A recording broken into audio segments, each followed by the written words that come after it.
petite vidéo qui était complètement pas prévue en fait. Voilà, cette petite vidéo elle va porter très rapidement sur l'appareil compresseur Vevor que je viens de recevoir ce matin. Voilà, qui est arrivé depuis vendredi en fait, je n'ai eu que ce matin. Et étant donné que j'avais pas fait de vidéo sur mon premier Vevor, hein, à cette époque-là je faisais plutôt vidéo carabine, le matériel de rechargement, c'était secondaire, on va dire, dans mes vidéos. Et là, ben, je me suis dit, ben, pourquoi pas, étant donné que j'ai fait une déballe de l'appareil Humarex qui m'a lâché il y a quelques temps de ça, là, il y a maintenant une bonne quinzaine, hein, que je suis sans air, grosso modo. Donc j'avais fait une petite ouverture de colis pour le compresseur Humarex, oui c'est ça, le Ready Air, qui va repartir en SAV là. Je vais le réexpédier, donc j'ai reçu ce soir là l'aval du SAV pour pouvoir renvoyer l'appareil a priori à ma charge au niveau du coût du Colissimo. Donc, comme ça pèse assez lourd, puisqu'on ne parle pas de remboursement pour l'instant, hein, je m'attendais à avoir un bon de retour classique, mais non, je ne l'ai pas eu. Je l'ai demandé plusieurs fois. Il y a eu un échange qui a duré un peu une semaine avec le service SAV.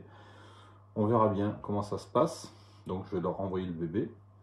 Mais comme je voyais que ça prenait du temps et que je n'en sortais pas, j'ai décidé de racheter un compresseur Vevor, exactement le même que celui que j'avais acheté en premier à l'époque, quand j'ai eu la M3. À part qu'il n'a pas la petite aiguille, le pré-réglage d'arrêt du compresseur pour couper quand la carabine est pleine. Donc il faut rester devant, voilà, tout simplement. Bon, alors ce qui va suivre, c'est pas du tout de la vidéo qui était faite pour la chaîne YouTube. Donc je m'adresse à mes 4 potes, hein, mes 4 super potes, c'est-à-dire Franck, Axel, Anthony et Buck. Voilà les 4 super potes sur lesquels on a notre MP PCP, en plus de notre groupe. Et donc voilà. Du reste les copains, j'y pense comme ça.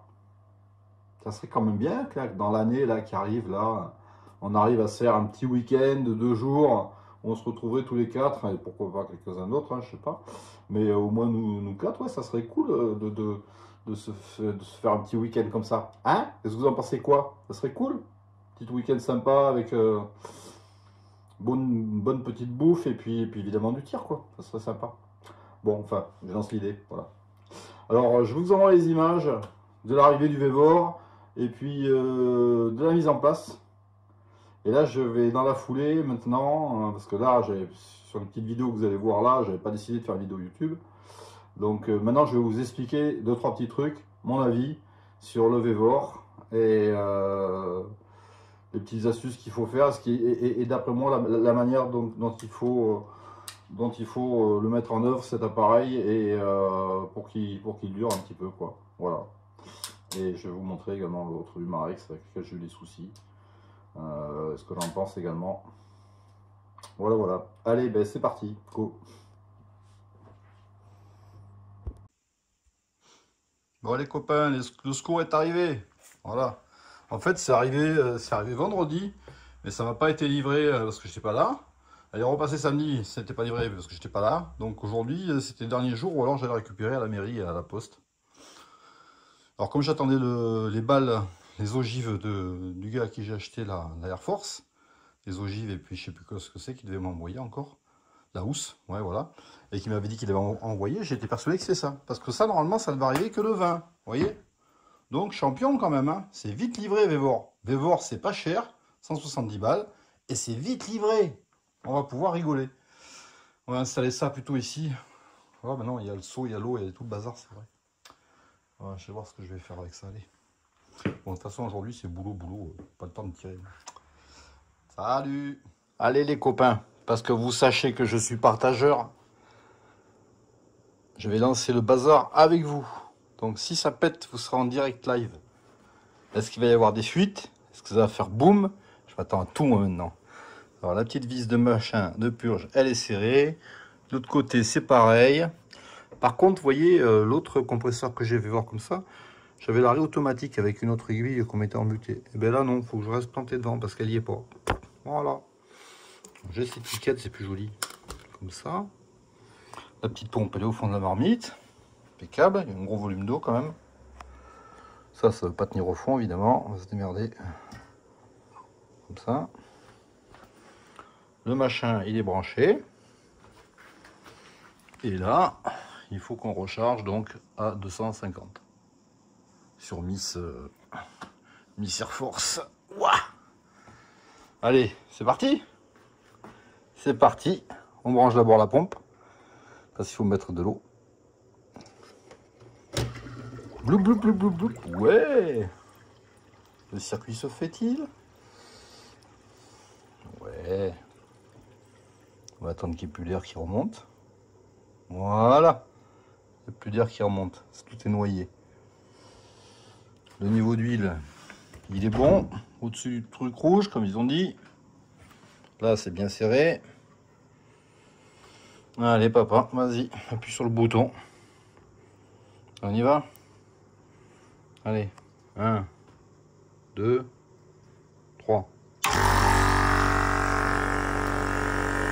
Ah ben il y avait longtemps que j'avais pas entendu ce bruit là. Alors je sais pas si c'est la table. Ça doit être la table parce que j'ai l'impression que ça fait un bruit plus sourd. Voilà.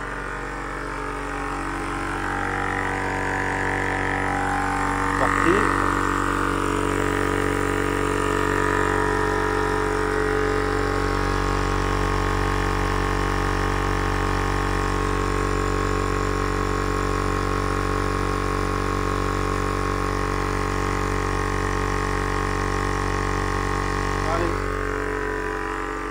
Je vous laisse, à plus tard. Bon, j'ai pas pu vous envoyer la vidéo parce qu'elle était un poil trop longue. Donc je vais faire un petit montage. On va faire un peu plus et puis je vais vous mettre ça sur mon profil, juste en vous identifiant vous. Pas la peine que tout le monde voie que j'ai acheté un nouveau compresseur, on s'en fout. Donc ça s'est bien passé. Ça s'est passé en quoi? Allez, en 3 minutes même pas. 3-4 minutes, je sais pas. Ça n'a rien à voir par rapport à l'autre saucisse là qui est là. Bref. C'est quand même autre chose, hein, Vévor. Hein. Oh, attends. Là, et ma carabine, toi, par contre, tu as intérêt d'avoir l'œil parce que la carabine, voilà, elle est montée. Bon, c'est bon, elle est limite hein, où il faut. Hein. Elle est limite où il faut. Mais comme je le disais tout à l'heure, il n'y a pas la petite vis d'arrêt automatique. Donc, dans le cul du Lulu, tu es obligé de rester devant, quoi. Sinon, ça peut mal se passer. Voilà, il faut rester devant et surveiller. Et puis, ça va très vite. Par contre, je disais, il fait un bruit beaucoup plus sérieux que l'autre. Il a un bruit plus sourd.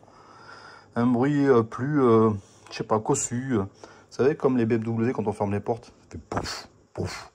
Alors qu'une 205, ça fait je voilà, c'est pareil. Donc celui-là, il doit être mieux que l'autre, en fait. Ça, c'est mon idée à moi. Bon, ben voilà, une affaire qui roule. Elle est toujours froide, impeccable. On va continuer à charger des pétoires, hein, parce qu'il y a un plein à charger. Il y a la bouteille de 6 litres aussi, il va falloir la mettre. Allez les copains, je crois que vous êtes partis au lit. Moi, je suis tout content, là, tu vois. J'ai à nouveau de l'air. Cool.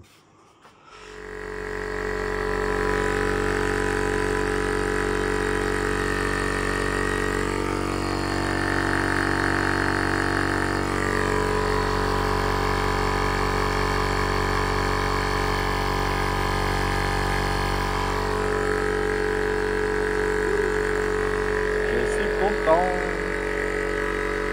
10 minutes, pas plus. 10 minutes, je coupe. Attention, les icebergs remontent. Titanic, attention. Si tu passes par là, tu vas couler.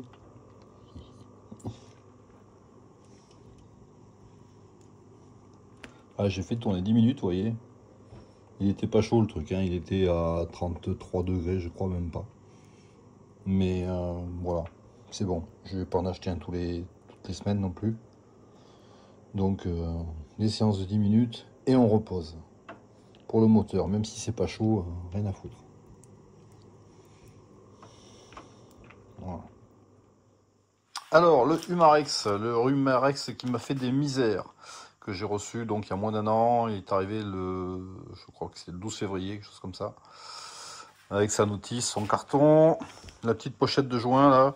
Parce que je me suis replongé dans la vidéo que j'avais faite à l'époque sur l'Humarex. Ça m'a permis de voir un petit peu ce qu'il y avait dedans et le carton, parce que je ne trouve plus le carton, donc je crois que je l'ai porté au grenier, je vais le chercher pour pouvoir le réexpédier. Donc voilà, dans cette Humarex, bon bah à l'époque sur la vidéo numéro 31 ou 32, je sais plus, j'étais étonné de trouver des câbles dans la boîte.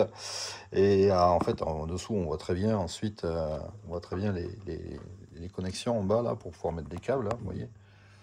Donc c'est un petit appareil qui tourne bien moins vite que Mister Vevor qui est là, hein, ça n'a rien à voir, qui est à refroidissement par eau et bain d'huile donc pour le moteur. Bon, là aussi il y a de l'huile évidemment, hein, sûrement, il n'y a pas accès, il n'y a pas de réglage possible hein, sur le Humarex. C'est ready air, ça veut bien se dire, vous appuyez sur le bouton et ça tourne quoi. Voilà, ça tourne jusqu'à ce que ça ne tourne plus quoi, parce que l'autre jour, monsieur a fait un serrage, je pense. Hein. Vu le bruit que j'ai entendu, je pense que le piston à l'intérieur, il a fait vilain. Pourtant, j'ai toujours respecté les délais. Hein. C'est 15 minutes à peu près, on m'avait dit. Hein. Un ami de Paris qui en avait un, et qui en a même eu deux, qui le faisait tourner vraiment très très régulièrement. Il me dit c'est increvable, il n'y a pas de problème. Bon, il faut faire des séances de 15 minutes. C'est ce que j'ai toujours fait, mais avec des refroidissements ensuite. Hein. Donc, les températures redescendent aux alentours des 19, 20, 21 degrés quoi. Mais voilà, ça a cassé. Je pense que ça a cassé. Service après-vente de Humarex me dira ce qu'il en est. Mais c'est comme ça.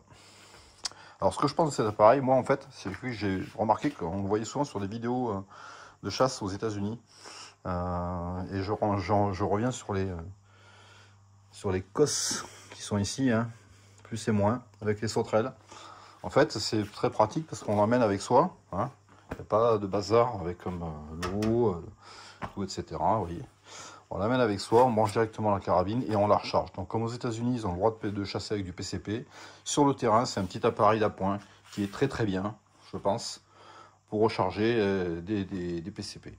Et ceci dit, j'avais dit à l'époque sur la vidéo qu'il ne faisait pas de bruit. Hein. Bon, ben, par rapport à celui-ci, je trouve qu'il en fait plus. Et c'est pas du tout le même bruit. Voilà, il y a un bruit qui est plus balançant, clac, tac, tac, tac, tac, tac, tac, tac, tac. Celui-ci, ça tourne beaucoup plus fort, c'est plus régulier, voilà. Mais bon, c'est sûrement un bon appareil. Par contre, le truc, c'est que voilà, celui-ci, 734 €. Et encore, je crois que j'ai eu un prix très intéressant. 734 €. Le Vevor, 171 €.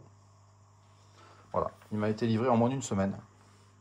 J'ai le même à l'atelier là-bas qui est démonté. Il faudrait que je démonte. J'ai juste un problème de joint dessus. Donc je me suis dit l'autre jour, mais pourquoi ne pas prendre, quand j'ai vu le prix, à ce tarif-là, 171 €, ça devient quasiment du consommable. Là, on peut payer ça en 4 fois. Bon, là aussi, j'avais eu du 4 fois. Hein. C'était sur Natura, j'avais eu. Et là, c'est sur les sites, pour ne pas les nommer, AliExpress, quoi, tout simplement. On vous les trouvez, et puis même ailleurs, hein, sur Amazon, un peu partout, quoi. Donc voilà, ça vient d'Allemagne. De toute façon, ces petits compresseurs, il n'y a qu'une usine en Chine qui les fabrique, je crois. Après, ils se dispatchent des carcasses et des marques. Hein. Il y a Tucson, il y a ceci, il y a tout un tas de noms différents. Mais grosso modo, c'est à peu près le même fabricant, je crois. Et puis voilà. Donc, ce que je conseille pour cet appareil, vous voyez, moi le mien, j'ai eu un problème de joint dessus. Mais en fait, bon, bah, il faut respecter la température. Hein, dès que vous voyez que ça monte trop haut, la température, vous coupez. Mais moi, voilà, 10 minutes. Maintenant, j'ai décidé de faire tourner ça 10 minutes par séance. Vous voyez la carabine, là, je l'ai rechargée en 3 minutes, elle était rechargée. Alors qu'avec celui-ci, c'est plus long. Hein. Je suis plus sur 15 bonnes minutes faciles pour recharger cette carabine, je pense. Alors que là, en 3 minutes, j'ai rechargé ma Air Force. Voilà. Là, j'ai la Silite 8. Donc la Silite 8, évidemment, il faut que j'arrive à 4500 PSI. Il ne faut pas dépasser ce seuil-là. Donc là, il faut y aller tranquille. Des séances de 10 minutes. Donc on met en marche, on ouvre la valve, on laisse rentrer l'air quand ça monte en pression. Et puis au bout de 10 minutes, moi je préfère couper, je referme, je coupe, j'ouvre la purge. Et puis voilà. Donc ça fonctionne comme ça, vous voyez. Vous avez une vis de purge ici, là, tchac. Vous en avez une ici, tac, et vous en avez une là. Voilà. Celle-là, on la touche pas. Et pour purger, on se sert toujours de celle-ci. Moi, celle-ci, voilà. Donc, quand vous coupez l'appareil, clac, vous le coupez. vous ouvrez doucement et vous laissez échapper l'air pour pouvoir ensuite, évidemment, retirer votre connexion, parce que sinon, votre connexion, c'est plein de pression, et si vous ne purgez pas, vous ne bougez rien du tout, ni là, ni sur une carabine. Voilà ce que je peux vous dire du petit Vévor. Alors, sa mise en œuvre a été très simple. Je l'ai reçu, donc vous avez des tuyaux, vous avez 2 tuyaux, avec 2 embouts. Vous avez une petite pompe, vous voyez au fond, là, qui est en train de se battre au milieu des bacs à glaçons, là. Donc là, j'ai rempli une grosse marmite d'eau. C'est un refroidissement par eau. Vous connectez les 2 tuyaux, un à la pompe, l'autre qui revient dans la gamelle d'eau, dans un seau, tout simplement. Vous dévissez, ici vous avez un petit bouchon. Voilà, un petit bouchon qui arrive, on vous dit ne pas garder le petit bouchon, il faut mettre celui-ci à la place. Voilà. Du reste, il y a un petit papier là qui est fixé en vissant, où ça nous dit bien, attention de mettre cet appareil-là. Donc vous dévissez le petit bouchon qui est haut comme ça, vous faites votre niveau d'huile, il est recommandé d'arriver au-dessus de la bulle rouge du milieu. Voilà, je ne sais pas si vous la voyez bien, donc avec de l'huile de compresseur, hein, tout simplement. Voilà. Je vais utiliser celle-ci, huile pour compresseur à piston. Et ça va très bien. L'autre fonctionne avec celle-ci, l'autre fonctionne avec celle-là. C'est le même bidon de l'année dernière. Voilà. La petite astuce, mettre des glaçons. Voilà, ça vous refroidit l'eau. Donc si vous avez un refroidissement qui est plus rapide sur l'appareil. Donc là, les glaçons, ils ont fondu. Hein. Et on tombe là, vous voyez, on est à une température de 19,7 degrés. Après, ça peut monter au-dessus de 40 degrés quand ça tourne, hein, 43. Mais moi, personnellement, je déconseille. Hein. Voilà. Je préfère faire des séances de 10 minutes. Montre en main, je regarde 10 minutes et puis je coupe. Je laisse refroidir mon truc. Et puis je remettrai après, c'est pas un problème. Parce que bon, 170 €, c'est pas très cher, payant 4 fois. Mais voilà, on va pas acheter ça tous les mois non plus. Hein. Donc on va en prendre soin un petit peu. On va faire attention. Et puis l'avantage d'en avoir deux à la maison, c'est que l'autre, je vais peut-être pouvoir le réparer. Je vais être motivé pour réparer. Et là, je vais vraiment avoir un double repos si j'arrive à faire tourner les deux. Donc, j'en fatiguerai ni l'un ni l'autre. Et au pire, si j'en ai un qui a une grosse casse, ben, j'aurai de la pièce pour réparer l'autre, quoi. Grosso modo. Voilà, voilà. Bon, ben écoutez, on a fait le tour de ce que je voulais vous dire. Celui-ci aussi, il y a une poignée, vous voyez. Il est plus lourd, hein. Il est plus lourd que celui-là. Voilà. Ouais, il est plus lourd. Il n'y a pas photo. Celui-ci est plus volumineux, un petit peu, mais celui-là est beaucoup plus lourd. Bon, ben j'espère que cette petite vidéo vous a plu. Et puis je vous dis à bientôt sur les exercices de tir. Ciao, bye, au revoir.